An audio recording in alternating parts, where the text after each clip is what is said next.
21 de abril de 1999, por desejo do governador Mário Covas, responsável pela construção da Sala São Paulo, o primeiro concerto é realizado especialmente para um certo público: os operários que trabalharam e construíram a Sala São Paulo e seus familiares.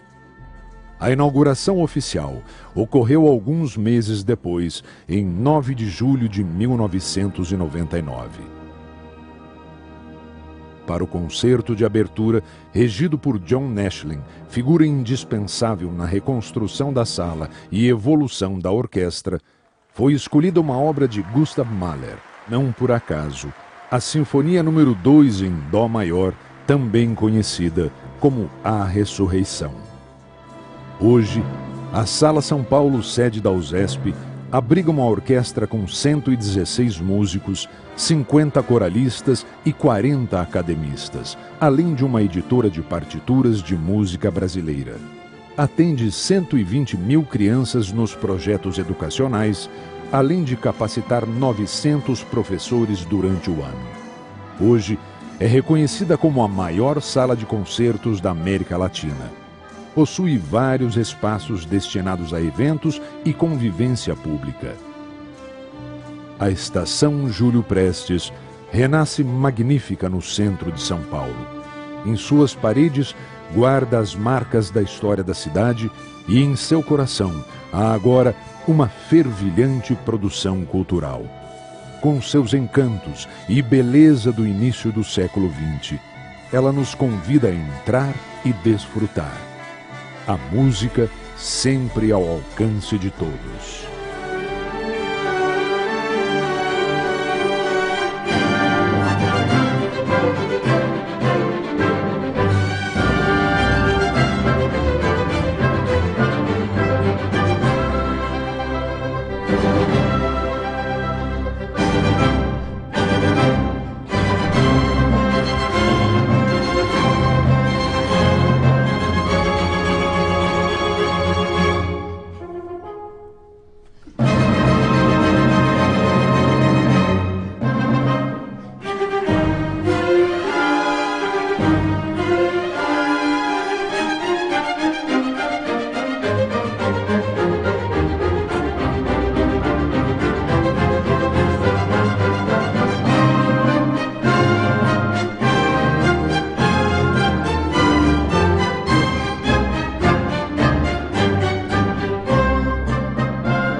Olá, é um prazer nós estarmos hoje fazendo esse programa Sala de Imprensa. Hoje nós temos realmente uma reportagem super especial. Nós estamos num dos mais nobres locais da música. E a música com o sentido amplo, não é só a música clássica nem a música erudita, mas a música que engrandece, que encanta o coração. E nós estamos aqui ao lado de um dos grandes propulsores desse projeto, porque ele já está há muitos anos nessa casa. E vocês vão conhecer detalhadamente o valor e a grandeza do que eu estou falando. Eu estou aqui ao lado do nosso querido Dr. Marcelo Lopes. Dr. Marcelo, prazer. Prazer recebê-los aqui. Muito obrigado pelo convite e de nós estarmos juntos aqui. É uma satisfação. E da mesma forma, nós estamos aqui ao lado do nosso vice-presidente diretor, Dr. Cláudio Auríquio Cury, que é também nosso vice-presidente diretor-geral da Associação Paulista de Imprensa. E o nosso programa hoje vai estar todo ele voltado para o conhecimento de você. Quem já conhece vai se deliciar com melhores e grandes imagens. Quem não conhece vai saber o que é a OSESP, que é muito conhecida no mundo inteiro como Sala São Paulo. Nós temos uma oportunidade de ter o Dr. Marcelo Lopes ao nosso lado, que ele é o diretor desta casa. É o homem que coordena todas as ações aqui e faz com que tudo isto funcione. Meu querido amigo, Dr. Marcelo, que é um colega, ele é advogado, ele é economista, músico há mais de 20 anos, trompetista, que já trabalha, desde os 19 anos está aqui, não é? Envolvido com a orquestra. Daí o motivo, inclusive, de o grande maestro, não é? Regente, John Nashley, ter aproveitado alguém que saiu de dentro da própria estrutura da orquestra para vir a ser o diretor deste monumento que é a Sala São Paulo. E eu gostaria que você, nós agora, antes de iniciarmos o programa, estávamos conversando aqui, você nos deu informações assim riquíssimas. E principalmente sobre a qualidade desta sala, que não perde para nenhuma das salas de apresentação do mundo. Nem a de Nova York, nem a de Paris, nem a de Londres, nem a de Viena também, que tem lá um teatro fantástico. E eu gostaria que você me falasse inicialmente sobre isso, Dr. Marcelo. Olha, essa sala de concertos é de fato um presente, uma dádiva para a nossa cidade, para o nosso país. A OSESP tem viajado o mundo inteiro, como vocês sabem, turnês pela Europa, Estados Unidos, estivemos recentemente na Ásia, na China, e eu quero dizer para vocês uma coisa, até de um ponto de vista emotivo, que me move muito. A cada concerto que nós tocamos fora do Brasil, ao fim do concerto, eu tenho saudade de casa. Que lindo! Eu tenho saudade de casa. Eu falo, pois é, viemos até aqui, sim, foi bom, grandes tempos da música no mundo, mas São Paulo não deve nada para ninguém. Nós não podemos minimizar a grandeza, a qualidade, a excelência, a importância dessa sala de concertos no cenário mundial da música clássica. E não sou eu que digo isso. Recentemente, há alguns anos, poucos anos, o The Guardian, o jornal inglês, fez uma pesquisa, porque você sabe, está havendo uma grande discussão agora em Londres, se eles vão ou não fazer uma nova casa de concertos. Sim. Porque, por incrível que pareça, Londres não tem uma sala com essa qualidade e com a qualidade que eles merecem ter, porque Londres tem uma grande temporada de música clássica, mas a Orquestra Sinfônica de Londres é uma das mais importantes. São várias orquestras, mas eles têm o Royal Albert Hall, que é uma grande sala de espetáculos, mas não uma sala de concertos. Sim. Tem o Royal Festival Hall, que fica ali no South Bank Center, que também não é uma grande sala. Estivemos nas duas casas, tocamos nas duas, sabemos do que se trata. Olha que é importante, que não se compara com a Sala São Paulo. Não se compara. Não se compara, mas aí o The Guardian fez uma matéria dizendo o seguinte: enquanto Londres discute se vai ou não ter uma boa casa de espetáculo, São Paulo, vejam alguns lugares do mundo onde você vai ter grande acústica com uma ótima arquitetura. E visitaram algumas salas do mundo sem contar para ninguém. Nós não sabíamos que eles tinham vindo aqui. Então eles vieram, assistiram os concertos, analisaram e listaram 10... Tecnicamente. Sem ter nenhum envolvimento emocional. Eu soube pelo próprio jornal. Olha, depois, quando saiu. E aí disseram, elencaram 10 salas no mundo em que a arquitetura, excelência acústica são os diferenciais. E a Sala São Paulo estava entre as 10 do mundo, junto com Viena, junto com o Suntory Hall, junto com a Berlin Philharmonic. Não tem uma sala em Nova York com essas qualidades, portanto, nenhuma de Nova York foi listada. Portanto, eu acho que o fato de estarmos aqui hoje, dentro dessa sala, com essa orquestra e esse binômio, orquestra sinfônica, dentro da sua própria casa, formando o som todos os dias, ensaiando. Vocês passaram por aqui agora, ouviram a orquestra ensaiando. A orquestra forma o seu som na acústica em que ela se desenvolve o ano inteiro. Isso tem sido uma força, nesses últimos 20 anos, incomensurável para projetar o OSESP, para projetar São Paulo para o mundo, e, portanto, o São Paulo se tornou um destino da música clássica, um endereço que todo agente mundial, que toda orquestra quer estar aqui. Veja que interessante, né? Esse aspecto que o Dr. Marcelo Lopes abordou sobre a questão da qualidade e da importância das grandes salas de apresentação de orquestras do mundo inteiro. E nós, na abertura, falamos de Nova York em razão daquele grande templo, não é, que é o Carnegie Hall, não é? Onde grandes músicas, grandes artistas, grandes orquestras se apresentaram, mas não tem a qualidade da Sala São Paulo. Não tem a qualidade. O Carnegie Hall, como você bem disse, é um templo da música mundial, não só da música clássica, os famosos shows, mas há questões acústicas para os dias de hoje que são relevantes e têm que ser discutidas. E Nova York hoje discute a reforma, por exemplo, do antigo Avery Fisher Hall, que fica no Lincoln Center, agora é David Geffen Hall, mudou o nome. Lá é assim, dá o dinheiro, ganha o nome. Ganha o nome. E eles estão discutindo uma grande reforma daquele espaço para que de fato se torne uma sala moderna.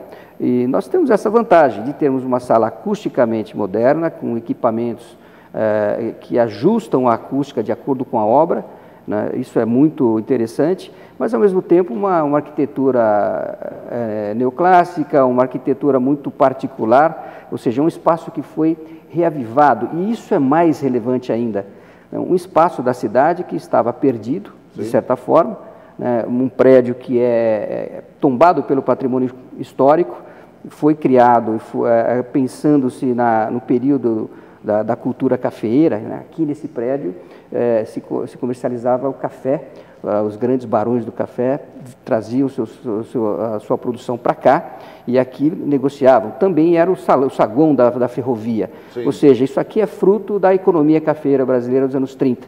Né? Isso foi retomado no final do século. Que aqui a antiga Estação da Luz, não é? Mas uma coisa que eu gostaria... Estação Júlio Prestes. O que era isso aqui? As fotos antes... Era uma estação abandonada.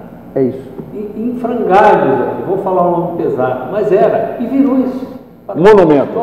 Mundial, patrimônio mundial.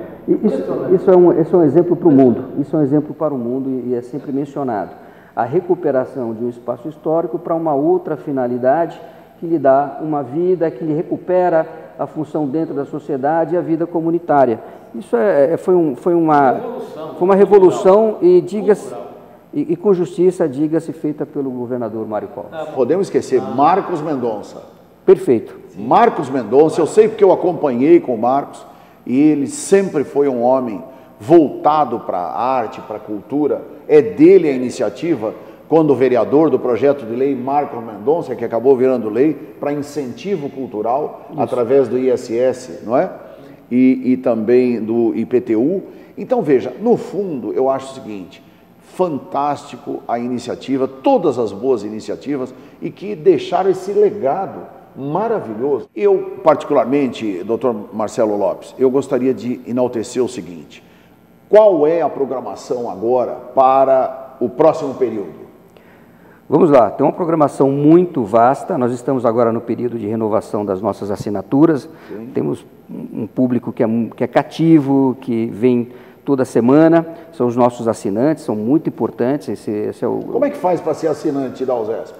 É simples, pode ir ali ao site da USESP, www.osesp.art.br, você tem um link para as assinaturas e ali você vai escolher um grupo de concertos que te interessa. Para facilitar a vida, porque nem todo mundo conhece tão bem a música clássica, então nós já temos alguns pacotes pré-formatados, que tem nomes de árvores brasileiras, carnaúba, e por aí vai, paineira e tudo mais. Então, nós vamos, ali você escolhe um pacote, tem basicamente um concerto por mês, então 8 concertos no ano, de 8 a 9 concertos, e você vem uma vez por mês, a sua cadeira está lá te esperando, uma cadeira cativa. Isso é um pacote, tem descontos para isso, né, descontos bastante relevantes, importantes, e que valem a pena. Se você pode comprar 1, 2, 3 ou 4, se você quiser vir a todos os concertos, serão 32 semanas o ano que vem de concertos, você compra os 4 pacotes, se você quiser vir a um concerto por mês, você compra um pacote. Os valores são bem razoáveis, a novidade para esse ano nós abaixamos o valor, muito bom, nominalmente, parabéns, não é? Para atrair ainda mais público, a gente sabe das dificuldades atuais do país. E vocês também têm muita apresentação que eu vejo que é gratuita. Muita oportunidade gratuita. Aqui na Sala São Paulo nós temos concertos matinais aos domingos, gratuitos para a população. Na verdade, quando nós fazemos o cômputo de quem paga e do público gratuito, quase 60% do público não paga. Tanto nos concertos da temporada, porque há uma oportunidade de gratuidade porque nós usamos a Lei Rouanet, a Lei de Incentivo à Cultura, a Lei Federal, e também os concertos matinais, os concertos ao ar livre, né? Então tudo isso gera oportunidade de fruição da música clássica em altíssimo nível. Eu estou vendo aqui, eu tive a oportunidade, juntamente com o meu querido amigo Dr. Cláudio Turi, nós vimos a sua biografia, que é altamente qualificada. E eu tive uma coisa que me deu uma atenção super especial, que você é formado pela Escola Municipal de Música. Com muito orgulho. Exatamente. Isso foi em 1981. Isso, entrei lá em 1981. Então, e onde é que fica essa escola? A Escola Municipal de Música ainda tem? Existe, é uma ótima escola. Hoje tem um prédio muito bom aqui do lado do Teatro Municipal, ali onde tem o Paço das Artes, é Paço das Artes que chama, ali no quarteirão de baixo do Teatro Municipal, abaixo do Teatro Municipal. Quando eu estudei lá, era um casarão na aclimação, né? Mas tinha professores ótimos. Eu lembro desse atrás do Teatro Municipal. Ali, aquele atrás do teatro, na época, era o Conservatório Dramático Musical. Conservatório Dramático Musical. Um pouquinho abaixo agora tem essa construção maravilhosa, tem uma sala de concertos muito bonita, uma sala de câmara e tem espaço privilegiado para o ensino da música. Quando eu estudei era um casarão na aclimação, mas a Escola Municipal de Música teve professores fantásticos. Eu estudei com Oswaldo Lacerda, ali, meus professores de instrumento tocavam no Teatro Municipal. A minha formação musical foi do município. Eu não sou de São Paulo, sou de São Bernardo do Campo, mas eu vinha para cá. Nossa grande ABC. Eu vinha para cá todos os dias. Minha cidade. São Caetano, São Bernardo. São Caetano, enfim, mas eu vinha para cá e a formação era feita no município aqui de São Paulo, na Escola Municipal. Depois de lá eu fui, concomitantemente, fui para a Orquestra Jovem Municipal do Estado, do município de São Paulo, Orquestra Jovem Municipal. E eu sonhava em tocar no Teatro Municipal, na verdade, né? Onde tocava lá meu professor naquela época. Mas acabei depois me ligando ao ZESP. E logo entrei no ZESP, com 4 anos de estudo, entrei no ZESP. O senhor vem de uma família assim, simples, abastada? Não, minha família, meu pai é um retirante nordestino. Olha, me permite, presidente, me permite uma coisa. Aquele trabalho, se não me engano, tem o nome do Jobim, do Tom Jobim, de recuperação da criança da favela para se tornar um músico. Que realização linda! Tem alguma palavrinha sobre isso? Olha, os projetos sociais de inserção social através da música, hoje são muito difundidos no mundo. A Venezuela tem um programa enorme chamado El Sistema, lógico que está em crise como está o país agora, a dificuldade política gera as dificuldades também financeiras e, portanto, impacta na política social. Mas o Brasil abraçou esses projetos também de uma forma muito intensa. Então, você hoje tem projetos na Heliópolis, o Instituto Bacarelli faz um trabalho relevantíssimo por ali. Você tem na Bahia a Neo Gibá, que é uma orquestra fantástica, também com um trabalho social muito relevante. Né? E por aí vai, você tem várias no Brasil hoje em dia. Brasília eu não conheço alguma específica, mas seguramente haverá alguma, né? Porque hoje isso é um trabalho bastante difundido em todos os locais. E São Paulo tem o projeto Guri, financiado pelo Estado, que é fantástico, milhares de estudantes de música no estado inteiro. E aí tem um sistema, tem uma pirâmide, você sai do projeto Guri, vem para as escolas, o aluno mais talentoso, ou mais esforçado, vem para as escolas de música do Estado e depois vão para as escolas mais especializadas, até chegar aqui, de repente, na academia da USESP. Nós temos uma academia de altíssima performance, mas eu não tenho dúvida que há projetos em todos os estados do país hoje. Eu sei que tem no Pará, eu sei que tem no Maranhão. Recebi recentemente um convite para ir a Teresina, porque lá no Piauí eles também têm um projeto bacana de inserção social através da música. Veja bem, a música é um instrumento excepcional para a inclusão. Por quê? Ela mexe com todos os sentidos do indivíduo. Segundo, a música socializa. Eu preciso ouvir o outro para poder fazer a minha música. A música não individualiza, ela coletiviza. A música boa ela é feita em conjunto, né? Mas você é treinado sozinho. E ela mexe com os seus melhores sentimentos. Porque a música, às vezes você está nervoso, ou às vezes você está aborrecido, ou às vezes você está numa situação meio triste, não é? O down e tal. O que você faz? Imediatamente, quando você ouve algum... Eu mesmo, eu vou dar um exemplo. Eu cheguei aqui desesperado, né? Porque tivemos aí um contratempo. São Paulo, o trânsito de São Paulo, os compromissos da gente, e a gente como advogado, como jornalista, enfim, e uma responsabilidade muito grande de vir aqui entrevistar o senhor. Entrei aqui a 1000 por hora e tinha uma das suas orquestras aí ensaiando. Só de eu ouvir um acorde, eu já me tranquilizei, porque eu adoro música erudita, eu me tranquilizei. Eu falei, puxa, aí abaixei a sintonia e a graduação, e aí me encontrei com o doutor Cláudio, aí viemos para cá. Então, veja, é fundamental que a gente tenha hoje a oportunidade de cada vez mais, e aqui vem até uma reivindicação.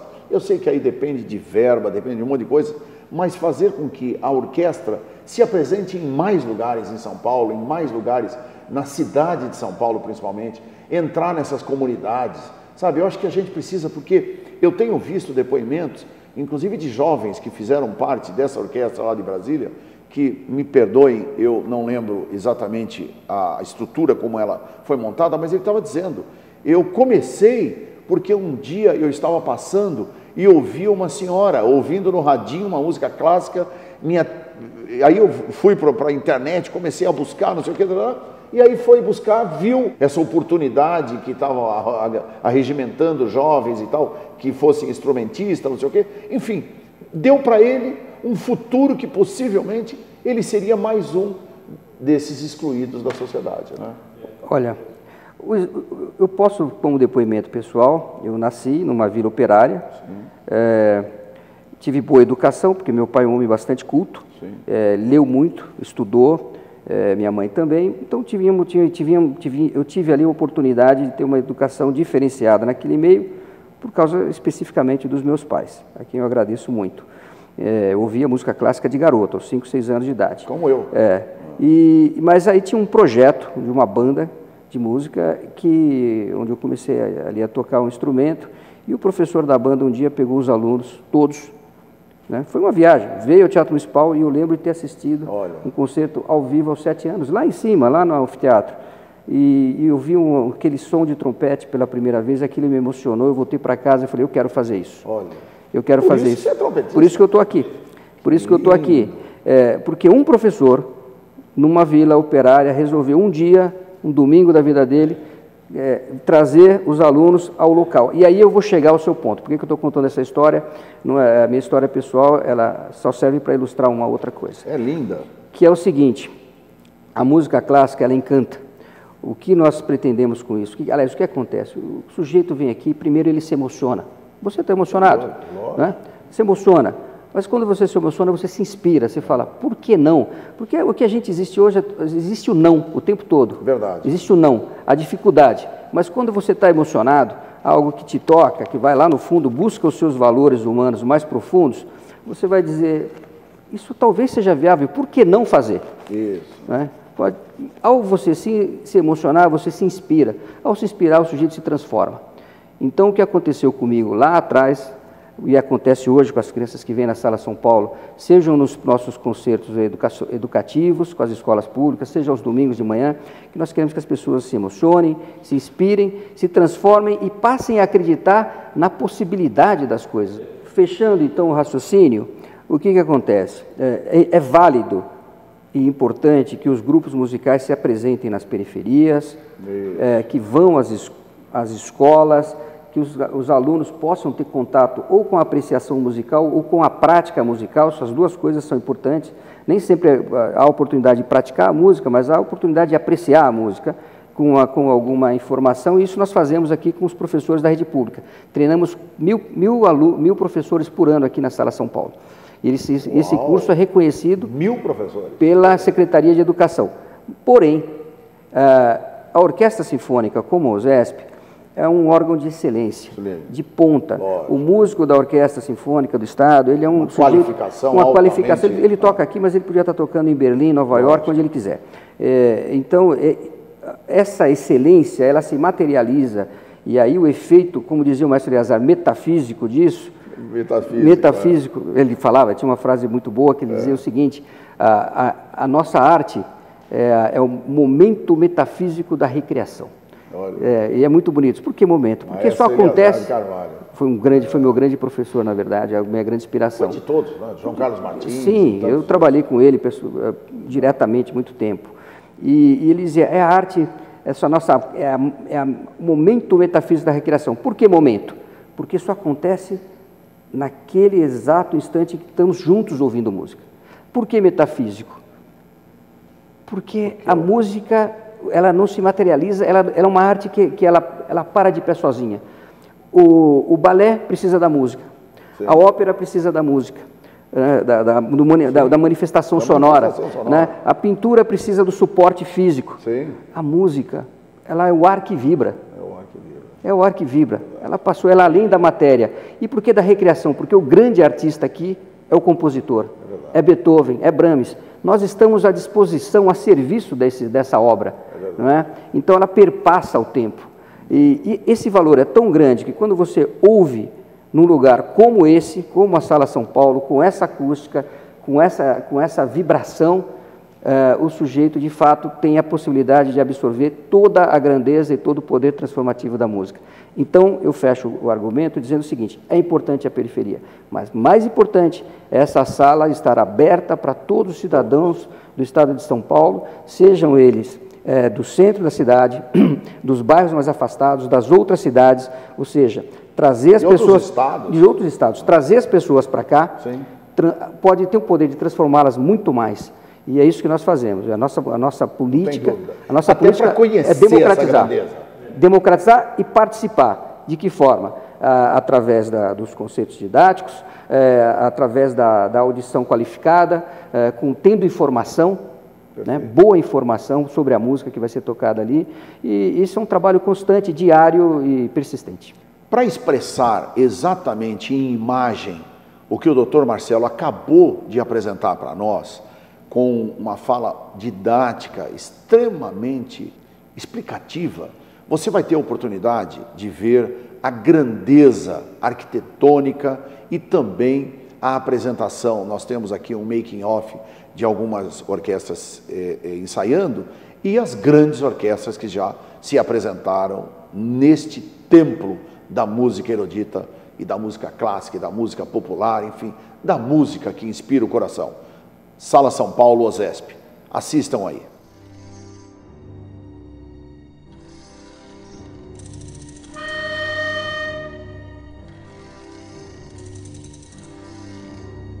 São Paulo, início do século XX. A cidade ainda provinciana já se beneficia grandemente da sua posição como passagem e conexão da importante produção de café que vem desde o interior, com destino ao Porto de Santos. É uma época de prosperidade e desenvolvimento acelerado. A economia do café traz muita riqueza para a cidade. O crescimento do tráfego de cargas e passageiros leva as companhias ferroviárias a fazerem investimentos. A Companhia Estrada de Ferro Sorocabana, que controla alguma das principais ferrovias, realiza em várias regiões do interior obras de ampliação da malha ferroviária e melhorias em estações e armazéns. Na cidade de São Paulo, a Sorocabana quer construir uma nova estação a ser também a sede da companhia. É um projeto ambicioso que deve representar o seu próprio crescimento e o desenvolvimento e riqueza da cidade. Esta deve ser a mais notável estação de São Paulo. O relatório de atividades da empresa naquele ano demanda a imediata construção em São Paulo de um novo edifício para sua estação inicial, com caracteres de grandeza e de verdadeira obra de arte arquitetônica exigidos por essa capital. O projeto é então encomendado ao arquiteto Cristiano Stockler das Neves, fundador do primeiro curso de Arquitetura e Urbanismo de São Paulo na Faculdade Presbiteriana Mackenzie. Cristiano também era responsável pelo primeiro arranha-céu paulistano, o edifício Sampaio Moreira. O projeto da nova estação recebe o prêmio do Congresso Pan-Americano de Arquitetos. Com o advento ferroviário, a região dos Campos Elíseos, antes calma e sem grande movimentação, passou a receber atenção especial e se tornara o primeiro bairro planejado da cidade. Junto com a mais imponente estação, viu surgir muitas mansões e palacetes, símbolos da então poderosa elite cafeeira. Nesse cenário, a construção da estação Júlio Prestes se inicia em 1926 a todo vapor. No prazo de um ano, estavam praticamente concluídos os arcabouços de concreto e as alvenarias. Porém, o contexto mundial e local dos anos seguintes é de grande instabilidade política e econômica. Isso afeta profundamente as obras, que se estendem por 12 anos e são concluídas apenas em 1938. Mas o projeto concebido por Cristiano Stockler das Neves havia sofrido modificações e simplificações nesse período e fica inacabado.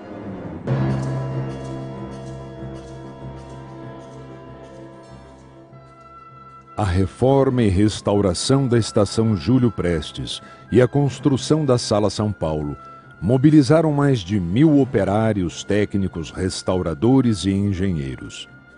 Após apenas 21 meses de trabalho, a obra fica pronta em tempo recorde. Trabalhar com patrimônio histórico significa resgatar a memória e identidade de nós enquanto cidadãos, enquanto povo. Em 21 de abril de 1999, por desejo do governador Mário Covas, responsável pela construção da Sala São Paulo, o primeiro concerto é realizado especialmente para um certo público: os operários que trabalharam e construíram a Sala São Paulo e seus familiares. A inauguração oficial ocorreu alguns meses depois, em 9 de julho de 1999. Para o concerto de abertura, regido por John Nashling, figura indispensável na reconstrução da sala e evolução da orquestra, foi escolhida uma obra de Gustav Mahler, não por acaso, a Sinfonia número 2 em Dó maior, também conhecida como A Ressurreição.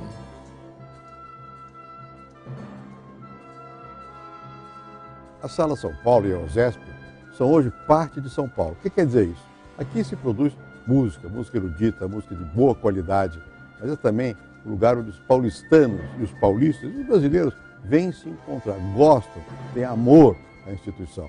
Ela faz parte de São Paulo, das pessoas, faz parte da vida da cidade. O fato de ela estar numa estação de estrada de ferro já mostra isso. Ela não quer ficar isolada, é uma instituição que está em contato com o povo. A música erudita a serviço da população, de cada um dos paulistanos. Eu tenho uma enorme satisfação de ver como é vibrante a presença dos paulistanos, do povo, aqui na Sala São Paulo. Hoje, a Sala São Paulo, sede da USESP, abriga uma orquestra com 116 músicos, 50 coralistas e 40 academistas, além de uma editora de partituras de música brasileira. Atende 120 mil crianças nos projetos educacionais, além de capacitar 900 professores durante o ano. Hoje, é reconhecida como a maior sala de concertos da América Latina. Possui vários espaços destinados a eventos e convivência pública.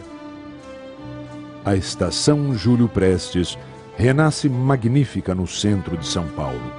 Em suas paredes, guarda as marcas da história da cidade e em seu coração há agora uma fervilhante produção cultural. Com seus encantos e beleza do início do século XX, ela nos convida a entrar e desfrutar. A música sempre ao alcance de todos.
Veja só, tudo que foi dito aqui, você teve a oportunidade de assistir. Uma imagem vale mais do que 1 milhão de palavras. E essas imagens, eu tenho certeza que encantaram o seu coração. Como encantou o nosso coração. Como está encantando os nossos corações que nós estamos aqui hoje, nesse local que é, sem sombra de dúvida, muito bem falado e explicitado e agora demonstrado para todos vocês. Dr. Marcelo Lopes colocou aqui com muita clareza. É, sem sombra de dúvida, eu diria que está entre os 5. O jornal The Guardian, não é? Diz que está entre os 10. Eu diria entre os 5. Por quê? Porque a qualidade é excepcional. Nós estamos em um ambiente que não deixa nenhuma dúvida em tudo aquilo que ele se propôs fazer, que é a apresentação de qualidade. Doutor Marcelo, quero agradecer, em nome da Associação Paulista de Imprensa, a grandeza, a riqueza de tudo que aconteceu aqui conosco, a atenção do senhor. Muito obrigado. Eu sei que o senhor está com uma pauta, uma agenda extremamente atribulada, mas mesmo assim veio aqui, deu essa entrevista maravilhosa, colocou o seu coração, porque trouxe aqui, inclusive, informações da sua querida família, dos seus pais. E eu até, antes de encerrar, vou lembrar aqui uma coisa importantíssima. Nós estamos aqui com o nosso querido amigo Minarelli, com a Juliana Minarelli, que também tem um programa fantástico, que é o Infoco, na nossa TV, na rede de TV comunitária de São Paulo, e eles lembram muito bem. Nós estivemos, e neste momento, o doutor Marcelo era o trompetista da OSESP, que se apresentou em Mairiporã, quando nós lá fizemos o Festival de Inverno de Mairiporã. Foi uma iniciativa nossa, da minha empresa, junto com João Carlos Martins, junto com Arthur Moreira Lima, junto com José Carlos Martins, o irmão e também outros grandes pianistas.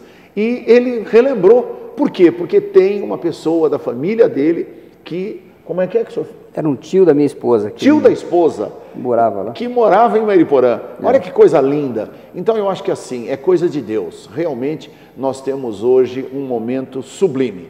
E o encerramento fica vosso, doutor Marcelo.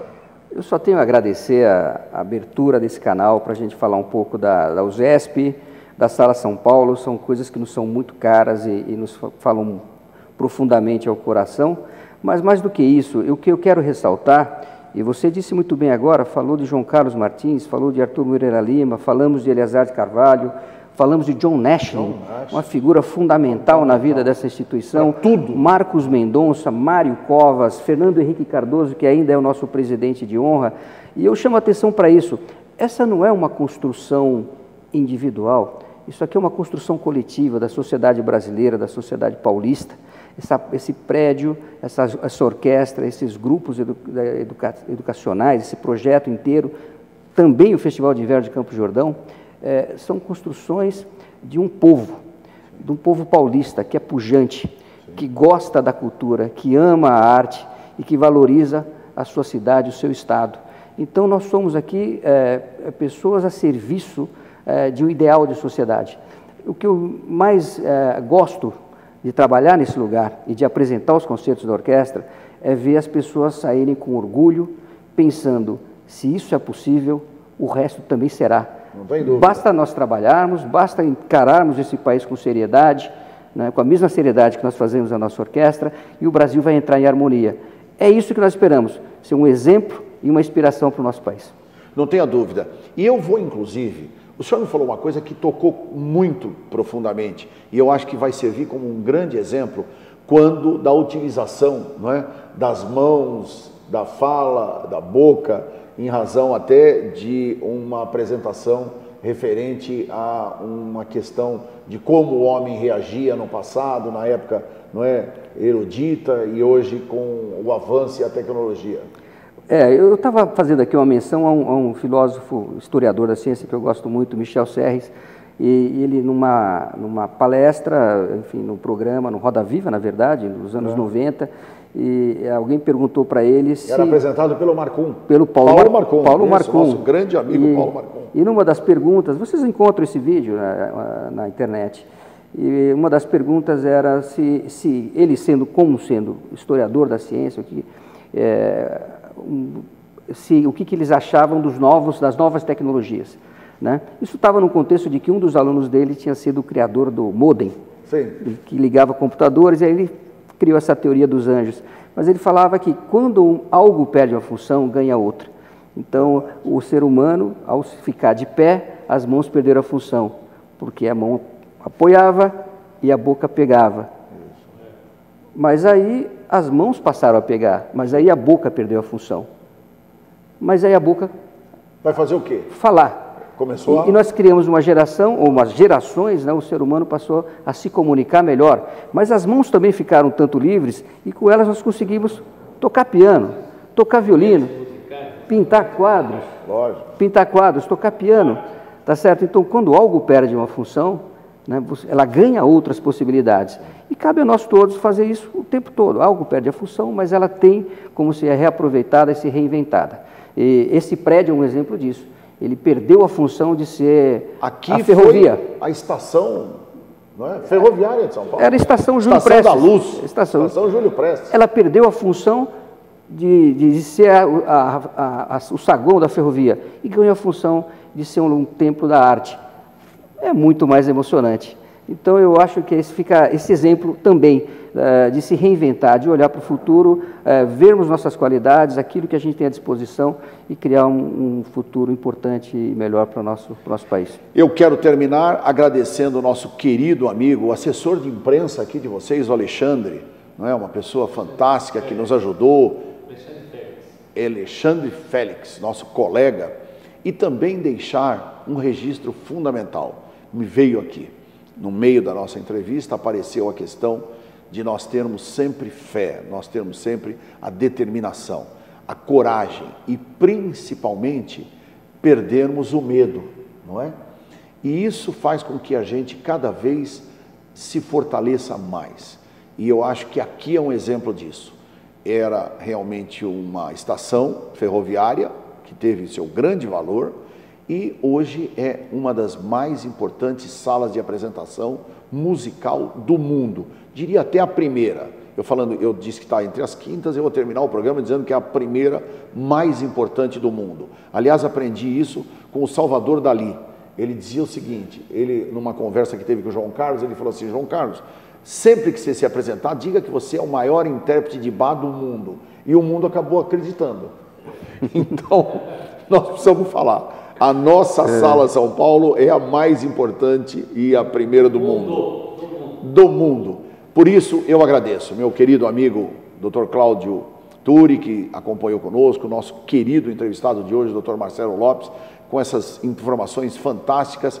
E eu diria aqui, e encerraria com uma frase que nosso querido César Romão, nosso vice-presidente, também escritor, psicólogo e tanto tenha colaborado aí, mais de 3 milhões de livros vendidos, ele diz assim: todas as vezes que você tiver com alguma dúvida, nunca esqueça,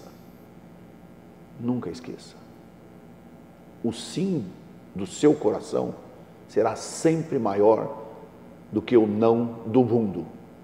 Acredite nisso. Muito obrigado, felicidades e até o nosso próximo Sala de Imprensa. Tchau, tchau. Até lá.